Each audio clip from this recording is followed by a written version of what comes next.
Oh, I don't have my backgrounds. Okay.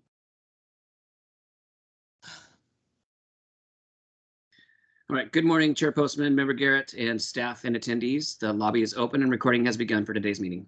Thank you. Good morning, everybody. We'll convene the board caucus meeting for Tuesday, February 22nd, 2022. We're going to postpone the first item. We had approval of minutes. We've not finished those minutes yet for approval, so we'll do that next time, which takes us to our one specific item on our agenda today, a legislative session update from Chris Thompson, our legislative director, and Rick Garza, our director, is here as well. Chris, I'll go ahead and let you start and set the scene here with 2 weeks and a day left, I think. Yeah, we are, today's Tuesday. Yeah, so essentially 17 days, including today, remain. Thursday, March 10th is sine die. So we're certainly approaching the home stretch. Good morning, Mr. Chairman, Board Member Garrett. It's good to be with you.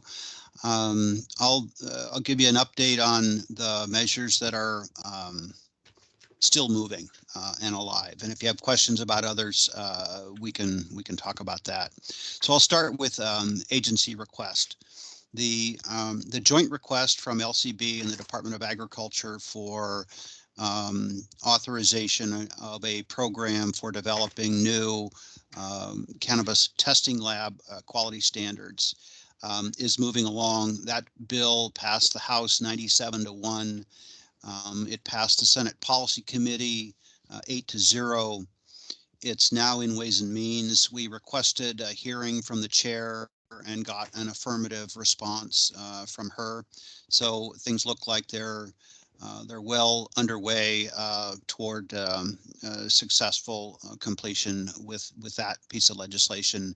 I don't have an update on what's in budget proposals, but no reason to think they won't be fully funded. We've heard no concerns, and there's been no expressed opposition to the bill. The other measure, more complicated. The LCB request regarding regulatory authority over cannabinoids is, well, the original bill that we requested, the House version 1668, did not move out of the House prior to cutoff for bills to clear House of origin.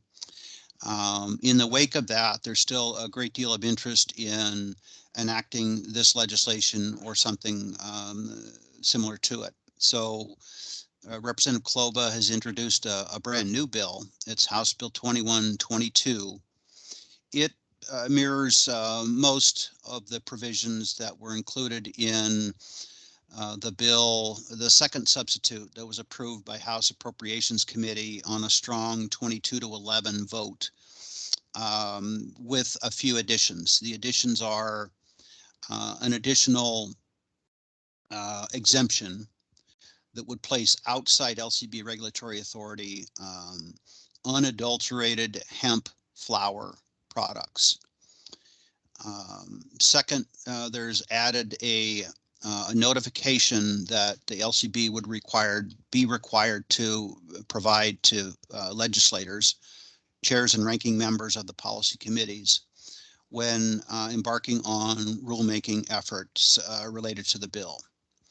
That's in lieu of a different type of legislative engagement that was in the second substitute as passed by House Appropriations that the LCB had some concerns about. So this would require notification of those 4 legislators, and they could in turn request or recommend a review by the Joint Administrative Rules Review Committee of the legislature. There's also a new temporary surcharge on certain license renewal fees of convenience stores, tobacco and vape shops, $50 to partly fund a new effort that's also included in this new bill 2122. That new effort would be an LCB enforcement project for proactively going out to retail outlets to find out whether or not these products that are impairing and that are derived from hemp and not authorized for sale under 6950 could be addressed where they are found, and they have been found in retail stores that are not marijuana licensees, as well as in some cases cannabis licensees, retail outlets as well. So this the work that has led to the discovery of those products on the shelves already has primarily been in response to either complaints on the cannabis side and as part of routine premise checks in the non-cannabis retail outlets where we found these products. This new effort would be a proactive effort, not reactive or part of a routine usual business for the agency. So that's a new component of the bill that I imagine will be appealing to folks who are quite concerned about these products being out there and were maybe a little disappointed that the original bill didn't do something more direct and proactive in that regard. So that bill has been referred to the Appropriations Committee. We have requested a hearing. We're still awaiting a response to that request. So those are the agency request related items. There are 5 other cannabis related bills that are progressing through the process. First I'll mention is the governor's request for community reinvestment. This is House Bill 1827. That bill passed the House 5741 and got a public hearing in the Senate. Board Member Garrett testified on behalf of LCB in support of that bill, and we're eagerly watching to see what happens with next steps on that bill. This would provide essentially a $125 million program annual for reinvestment in communities related to projects such as economic development, assistance with reentry, and some other program areas.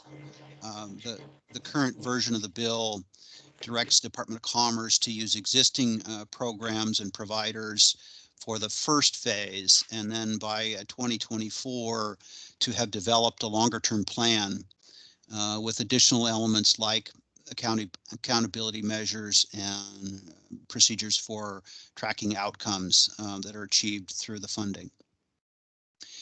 Next item is Senate Bill 5004, which would provide a excise tax exemption on the sale of medical cannabis products. There already is a sales tax exemption on those products. This would also provide an exemption on the 37% excise tax.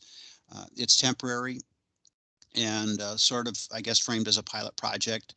I am scheduled to testify in favor of that bill later this afternoon in House Finance Committee. It passed the Senate 40-8 earlier this session. It also passed last year. It's a holdover bill. It didn't make it through last year, but it looks like it's got pretty good prospects this year.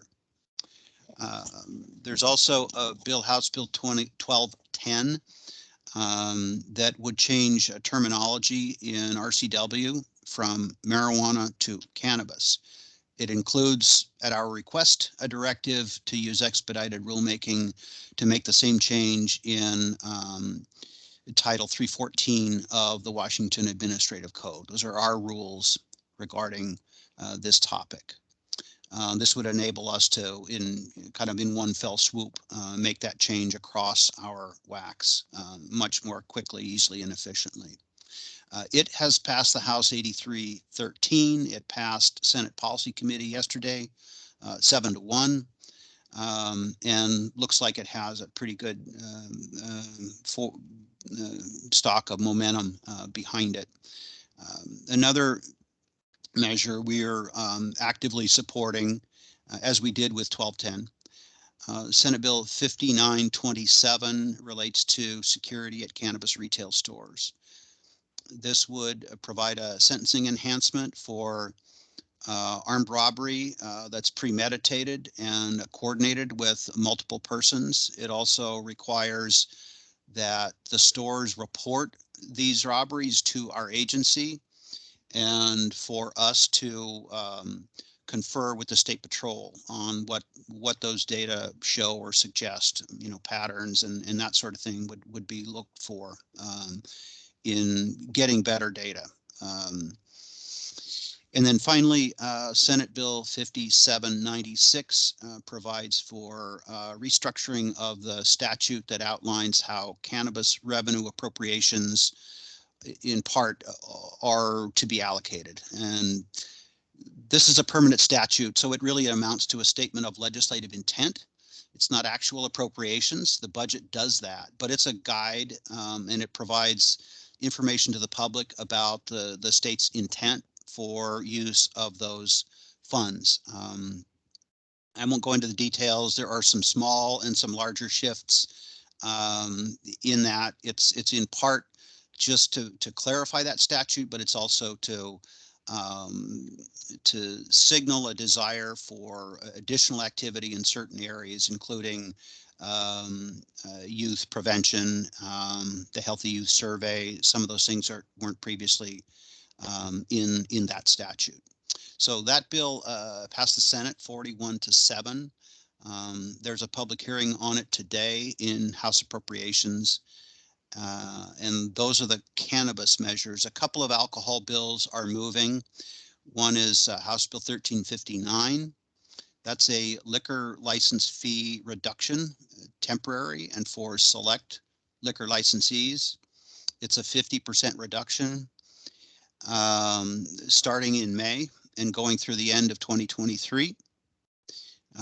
We have pointed out to the sponsor that there's a kind of a 1 month gap where the licensees would benefit from a reduction through legislation passed last year, Senate Bill 5272, provided for reduction in fees through March of this year. And then this fee reduction takes effect in May. So licenses that come up for renewal in April are left out and would otherwise be charged a normal license fee. I've indicated this situation to the sponsor of the House measure, Representative Monica Stonier, and she appreciated that information and indicated an intent to try and address that. It's scheduled for, it's already been heard. Well, back up. It passed the House 95-2. It's already been heard in Senate Policy Committee, and it's scheduled for exec tomorrow. So I imagine Representative Stonier will try and get that addressed prior to moving it out of committee, policy committee. The other liquor measure, Senate Bill 5940, would authorize industry members, such as distillers, seem to be a group that has the most interest in this, to contract out and provide a service of bottling and packaging for alcohol. So currently a non-industry member can do this, but an industry member isn't allowed to under a bill that we worked with Senator King a few years ago in 2019 to pass at the request of a business in the Yakima area. This would broaden that to allow distillers, for instance, to generate some income and serve our domestic industry where they already have the equipment, for instance. So it makes more efficient use of the investment that businesses have made in Washington and avoids perhaps situations of sending product out of the state for packaging and so forth, and to bring back into the state for sale. So it provides some more flexibility for alcohol licensees. It provides a potential revenue stream for some of our licensees, and some of them are describing pretty tough times in their business and in their industry, with particularly the smaller distillers come to mind in that case. So the bill passed the Senate 47-0. It was heard last Thursday in House Policy Committee, Commerce and Gaming, and they passed it out this morning. So that bill is moving along as well. Finally, I'll just mention briefly that the House Bill 2022 on social equity in cannabis did not pass. It failed to clear the House ahead of the cutoff for House of Origin. But there are discussions continuing about ways to salvage portions of that bill through attachment to other legislation or the budget. And, you know, those conversations are still ongoing. I don't think they've gelled to the point where we know what the plan is there. But we have been contacted by the prime sponsor of that legislation for some feedback or input. And I know those discussions are still going on, and there's a lot of interest in trying to get some legislative progress this year on the social equity front for cannabis. One element that I shared with the sponsor that could be valuable is to enact in some form a provision that was in House Bill 2022 that would allow for the social equity licenses to be used in any local jurisdiction where it would be permitted. So that quote mobility feature that would make the existing authorized social equity licenses more usable could be important progress, at least for getting the current program that's authorized off the ground and make better use of all 39 of those licenses, not just the, you know, approximately a third of them or so that are in jurisdictions assigned to a jurisdiction with without a ban or other barrier to actually opening up businesses there. So that's what I know about where things are on social equity. And so that concludes my report, Mr. Chairman. I'll certainly try and answer any questions you might have. Member Garrett, any questions for Chris or anything to add on? Yeah, on the bill that we're trying to put the mobility on, what add that on? What bill was that? I don't know. There might be a couple of possibilities. I don't know if they have a theory for how that could be added to the budget, but that's a piece of information I don't have. To the budget, okay. Yeah. Okay.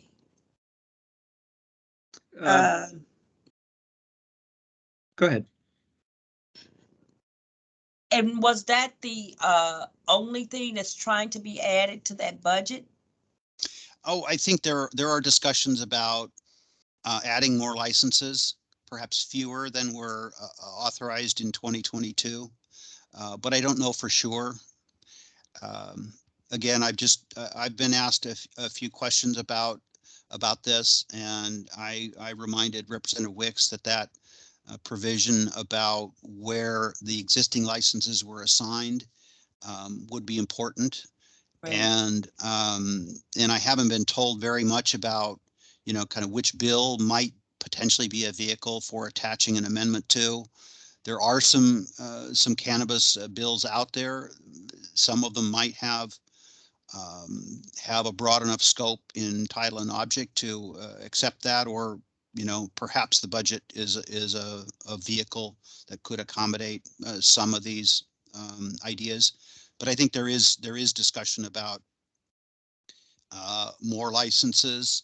I don't know where things stand or what's going to be actually sought in the form of an amendment on that. How many and what kind? I don't have that information. And could some of this stuff hurt the bill? Or at what point?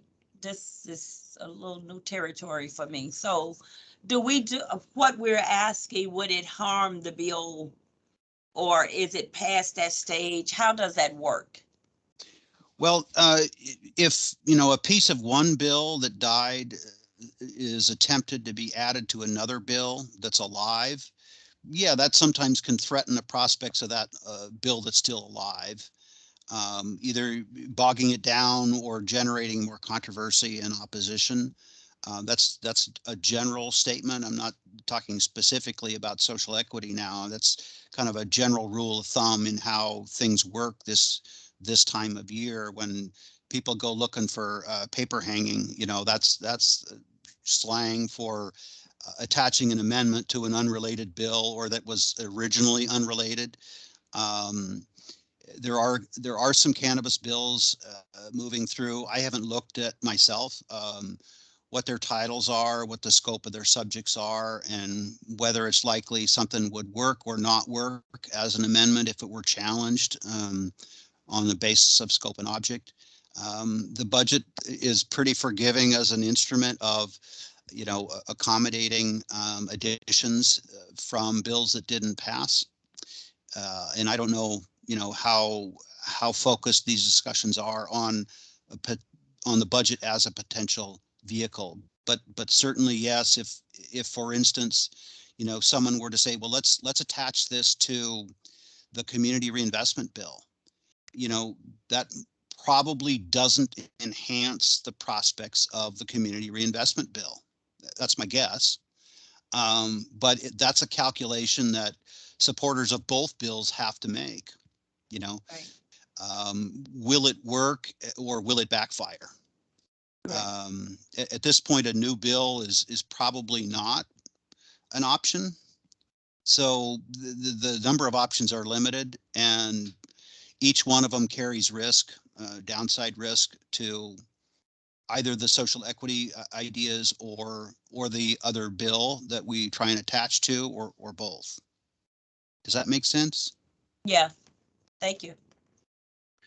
And a question really for both of you maybe, but if there is no piece of the old social equity legislation that gets attached to anything successfully, I mean, we have rulemaking going on in the agency, right? I mean, it's just worth reminding people that because at one point we didn't think there would be legislation this session to do this, and so I just, important for us all to keep in mind that the LCB still has work it can do and is doing.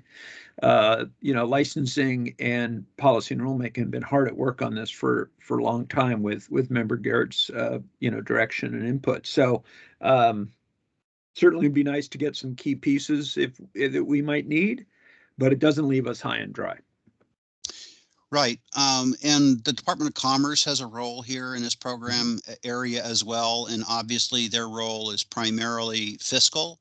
So the budget would be a good vehicle for, putting some additional support for this program, financial support into the budget for Department of Commerce, whether that's technical assistance, whether that's loans or grants, whether that's the mentor roster for support. Those are all fiscal components to this Right. effort, that could be also advanced through the budget. And Mr. Chairman, you're correct that there are certainly steps the agency can take toward implementation of the already authorized program. Even if we get nothing out of this legislature, Right. We are in a position to move forward with at least, trying to get started with the already authorized program. Yeah. I think, we've got a commitment to that, and lack of additional action by the legislature this session is not any signal that there's a lack of commitment on their part. So we're going to keep moving. I think it shows the importance of the work we're doing if we have to do it without additional statutory assistance. So we're ready, willing, and able. And the other piece, to the question of amending things, we also know, particularly this time of year, people will offer amendments to bills maybe in the hope that it drags it down. So it's also important to look at where these come from and what do they do. And, you know, some people will try to love a bill to death. And so, you know, and that's what Chris is doing these days, just keeping a sharp eye out on any movement on any of these bills, because you just never know. And I think it's important for everybody that we, like, for example, the community reinvestment bill, that needs to, I think, be fairly clean, and it gets people have attempted to attach things to it already. We heard more options this weekend. And it's not a licensing bill. It's not, you know, in my mind, where that belongs. So anyhow, we're just going to have to keep an eye on all of it. I had one question on a bill you mentioned, 5927, on the security for retail stores, the sentence enhancement. Also, a lot of budget provisos flying around in the ether right now, and there is some talk about a proviso on a task force for cannabis retail robberies. But it sounded in your description of 5927 that some of those same functions would be in that bill, a reporting function and things of that sort. Is there any, I don't know, are those two redundant? Do we need that proviso? You know, I haven't seen anything on that proviso that you were referring to, Mr. Chairman, in at least a week, probably more. And I think there were some concerns about what we saw in the language from some early versions. I know we've worked with stakeholders with an interest in that, and I can't give a definitive answer if there's any duplication or overlap, because I'm not fully up on what the current thinking is about that proviso or a task force. I do know it's in the Senate budget only, apparently, that proviso. CFO Morgan was talking about it, but yeah, I mean, anyhow, I'll let you take a look at it and see. And if there is, better to have it in the statute, I suppose, than to create a whole task force if we already have a statute that's going to require some of those same functions to take place. But yeah, well, certainly a task force and a proviso cannot provide for a sentencing enhancement for right. Second, third degree No. robbery. I meant the other part of it that said your description that they would have to report to the agency when there's a robbery and things of that sort. Some of that, I think, is I'm just not sure we need the proviso, but it'd be worth digging into it a little more. Yeah, I will. I haven't seen that or a summary from Jim about what's in the Senate budget. I will check into that. And as you say, there's certainly the possibility that if there's no proviso, the agency could convene or could participate in discussions over the interim about potential best practices or other safety measures that could be taken. And depending on what those are, maybe they could be addressed in rule, or maybe take the form of legislation for next session. Yeah. Okay, great. Thank you. Okay. Thanks, Chris. Appreciate that. Good luck over the next couple of weeks. Thank you. Good luck to all of us. Yes, indeed. Okay. Thanks so much. And if there's anything you think that I could do to help, just feel free to reach out to me. All right. Thank you. I did with your testimony yesterday, so thank you very much for that, Board Member Garrett. Yeah, it was interesting in sitting through the one that was before that, the long one but it was very informative of something that's just not even on our radar, to listen to the other testimonies and hearings. Mm-hmm. Yes. But long. Yeah. Indeed. Yeah. So thank you for that. We'll keep you in mind for where we might need some help as we approach the end of session. So thank you for that. And I know, Mr. Chairman, you've been very active and very helpful in our conversations with and relationship building with key legislators throughout the session. So I want to thank you for that. That's very helpful, and we appreciate the time that you've devoted to that and the effort. So thank you. Appreciate that. Thanks, Chris. All right. We'll see you next time. All right. Thank you. Okay, and that brings us to board member and executive assistant reports. Member Garrett, anything to add today? No. Okay, Dustin, anything to report? I do have a couple quick calendar updates if it's all right with you. Please. When we had our alcohol advisory meeting in the early December of last year, there was a sense from the council that they would like to meet to discuss bills at some point during session. As we got into session, started looking at scheduling time for those meetings, the council reconsidered and wanted to wait till after session. So right now we have that scheduled for March 30th. So it gives a couple weeks after session to let some of that dust come down and see what we have to deal with after that. So that's what we have decided on for now. Okay. And I think that has been expressed to the council as well with their agreement to move to after session. In consideration of session ending on March 10th, generally our executive management team does meet on the second Wednesday of every month, which means that would have put that meeting on March 9th. With as busy as we are and as many bills and things and amendments that we have moving around, it was the general consensus of our internal group not to have a meeting the day before end of session because everybody's going to be pulled in too many different directions. Yep, so we've also moved the regularly scheduled March 9th EMT meeting is now going to be on the 23rd of March. So we're pushing that out 2 weeks to give us a little bit of time to get out of session and see what comes out of that and what kind of reports that the division directors are going to have for the board and the rest of the public. So just a couple meeting moves that we've made in the last couple weeks. I don't have the external facing March calendar up yet. That'll be up by the end of this week because we got to start putting meetings on that for next week because it's almost March. But when people look at that or see that, that's the adjustments that we've made and why. Okay. That all sounds good. Let's just make sure that at our next caucus after the session ends, which would be what? March 15th.